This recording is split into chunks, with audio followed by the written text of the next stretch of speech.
સાબરકાંઠા જિલ્લાના પ્રાંતિજ ખાતે મુસ્લિમ બિરાદરો દ્વારા ઈદની ઉલ્લાસભેર ઉજવણી કરવામાં આવી હતી અને ધંધા રોજગાર બંધ પાડી એકબીજાને ભેટીને ઈદ મુબારક પાઠવવામાં આવ્યા હતા।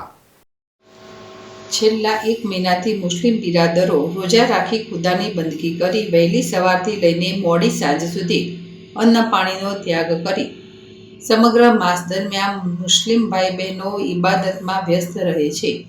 રોજા રાખવાની સાથે જ કુરાન પઠન કરે અને રાત્રિના સમયે અદા કરાતી તારાવીહની ખાસ નમાઝનું આ માસ દરમિયાન ખૂબ મહત્ત્વ હોય છે। જ્યારે ઈદની નમાઝ સાથે જ ઉજવણીનો પ્રારંભ થાય છે અને એકબીજાને ભેટીને ઈદ મુબારક પાઠવવામાં આવે છે અને એકબીજાના ઘરે જાય છે। તો મુસ્લિમ અગ્રણી રહીસભાઈ કસ્બાતીએ પણ મુસ્લિમ બિરાદરો ભાઈ બહેનોને ઈદની શુભેચ્છાઓ પાઠવી હતી।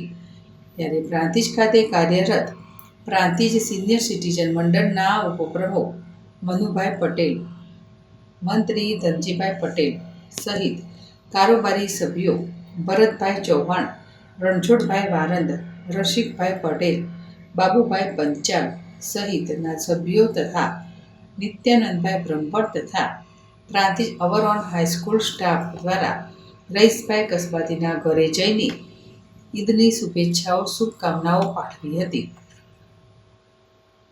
રાવલ જેડેશ ટીવી પ્રાંતિજ।